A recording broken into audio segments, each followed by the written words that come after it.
धम्मपद गाथा क्रमांक 391। आज दिनांक 9 फरवरी 2021।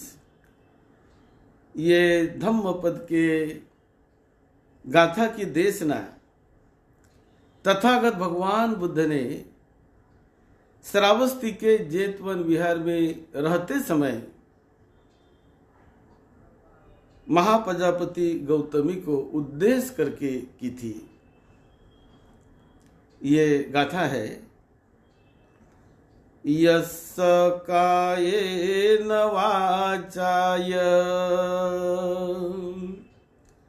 मनसा नथि दुक्कटं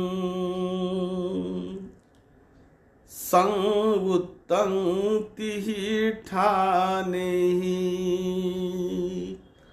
तमहं ब्रूहि ब्राह्मणंति।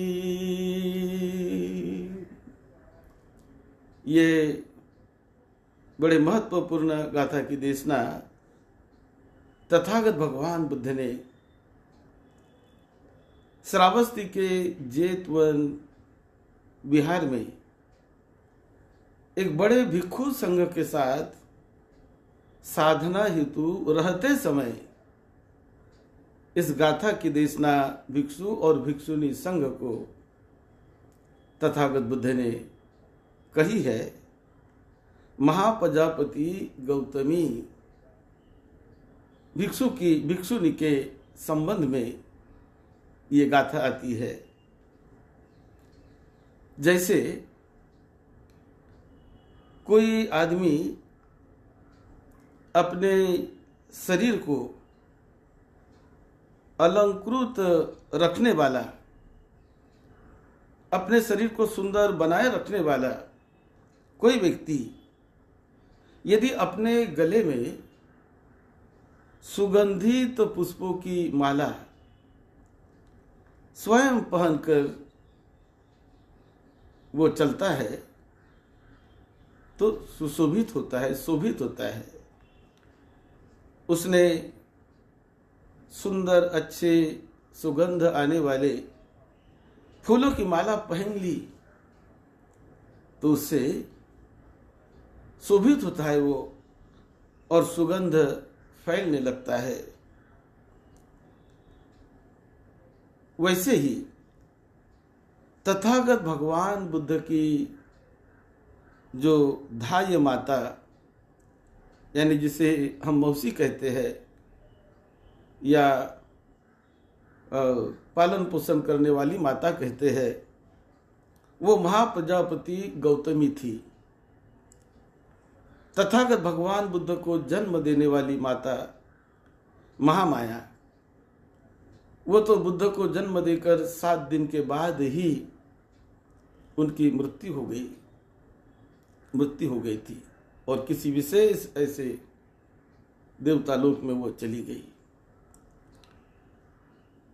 तब तथागत भगवान बुद्ध का पालन पोषण बचपन से उनकी धाय माता महाप्रजापति गौतमी ने किया, पाला संभाला। और महाप्रजापति गौतमी बुद्ध के पास महिलाओं के साथ आकर उन्होंने महिलाओं के लिए भिक्षुनी बनने की आज्ञा मांगी और बुद्ध ने आज्ञा दे दी। महाप्रजापति गौतमी 8 धर्म का पालन करते हुए भगवान बुद्ध के द्वारा उन्होंने प्रवज्ञा ली और वो भिक्षुनी बनी। ये भिक्षुनी बनकर महाप्रजापति गौतमी बहुत ही कड़ा बड़ा अच्छा अभ्यास करते रही। वो अरहत बन गई, बहुत ऊंचाइयां हासिल कर ली। जो भी ऊंचाइयां हासिल की जा सकती है वो उन्होंने हासिल कर ली थी महाप्रजापति गौतमी ने। लेकिन आगे कुछ भिक्षुनियों में ऐसी चर्चा चलने लगी। कुछ भिक्षुनी जो ग्रंथ पढ़कर पढ़ी लिखी थी, किसी ब्राह्मण वर्ग से आई हुई होगी, तो वो सोचने लगी कि महाप्रजापति गौतमी, इन्होंने तो कोई धर्मशास्त्र पढ़ाने वाला नहीं है। ऐसी वो सोचने लगी। इनको कोई उपाध्याय गुरु नहीं हमें दिखते।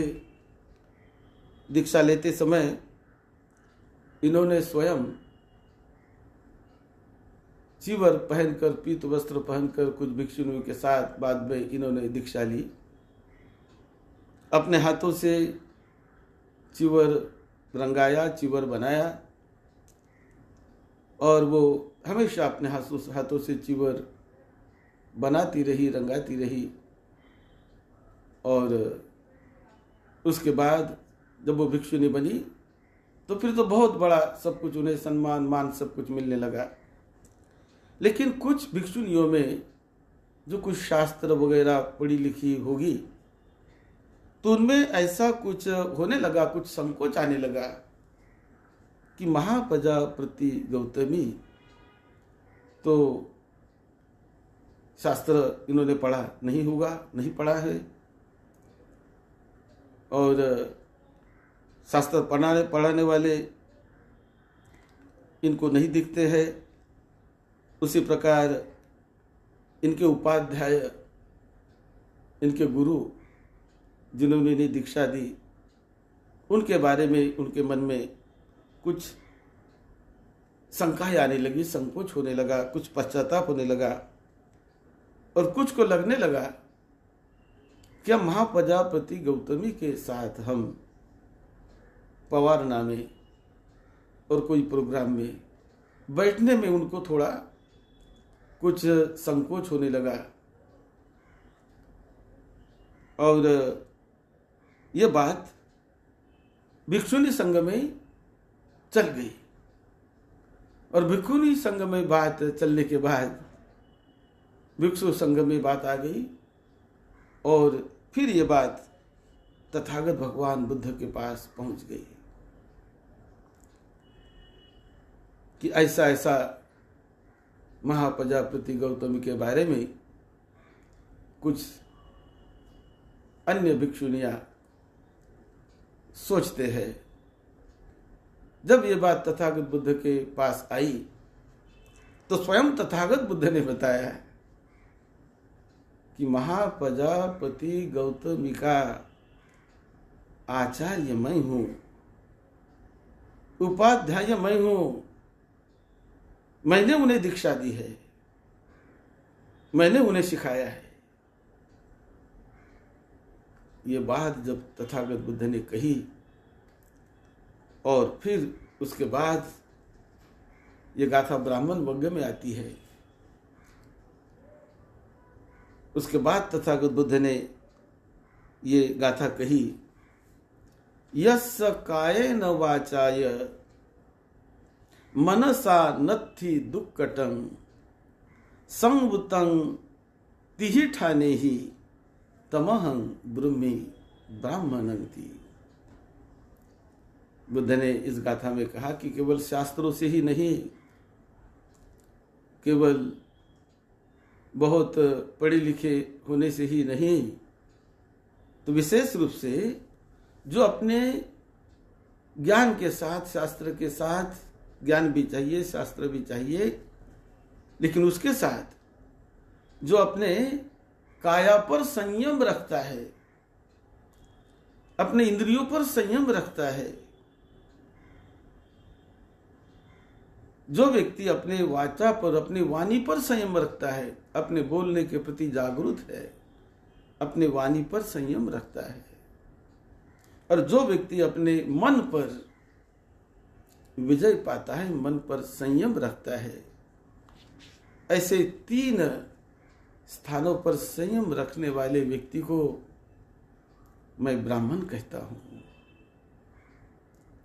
मैं ब्राह्मण कहता हूं कि जो अपने काया पर संयम रखता है, अपने वाणी पर संयम रखता है, अपने मन पर संयम रखता है और विजयी बनता है, फल को प्राप्त कर लेता है। तमहं ब्रूहि ब्राह्मणं। तो ये गाथा इस अवसर पर तथागत बुद्ध ने कही। महाप्रजापति गौतमी वो तो अपने वाणी पर संयम रखने वाली है। महाप्रजापति गौतमी वो तो अपने शरीर पर, इंद्रियों पर संयम रखने वाली है। और महाप्रजापति गौतमी वो तो अपने मन पर संयम रखने वाली है। मन पर जिन्होंने विजय पाकर जो अरहत बनी है और मैं उनका गुरु हूं, मैं उनका उपाध्याय हूं। जब बात चली कि उनके उपाध्याय कौन है, ऐसी जब बात चली तो तथागत बुद्ध ने कहा मैं उपाध्याय हूं, मैं गुरु हूं। और जब ये कहा तो बहुत आनंद की लहर सभी में फैल गई कि बुद्ध ने कितनी ऊंची ज्ञान की बात कही है। संयम, मन पर संयम, वाणी पर संयम और अपने शरीर पर संयम, अपने शारीरिक कर्मों पर संयम। ये बहुत ऊंची बात होती है। यही फल प्राप्ति की ओर ले जाती है। यदि कोई पढ़ा लिखा हो लेकिन वाणी पर संयम ना हो, अपने काया के कर्म पर संयम ना हो, मन के कर्म पर संयम ना हो, तो वो फल नहीं पाता, वह फल प्राप्ति का अधिकारी नहीं बनता। ये बात, ये गाथा जब बुद्ध ने कही तो बहुत सारे लोगों को, बहुत सारे भिक्षुणियों को ये गाथा सुनकर श्रोतापन्न फल की प्राप्ति हो गई। धन्य हुआ उनका जीवन, मंगल हुआ जीवन का। इस घटना के साथ ये गाथा जुड़ी हुई है जो श्रावस्ती के जेत मन विहार में तथागत बुद्ध ने कही है। आप सबका मंगल हो, आप सबको निरोगत्व मिले, लंबी उम्र मिले, सबको सुख शांति मिले, आपके परिवार के छोटे बड़े सभी को सुख शांति मिले, सबका मंगल हो। यही मंगल मैत्री के साथ सद्धम्म की सेवा में, आपकी सेवा में डॉक्टर भदंत राहुल बोधी महाथेरो। आप सबका मंगल हो।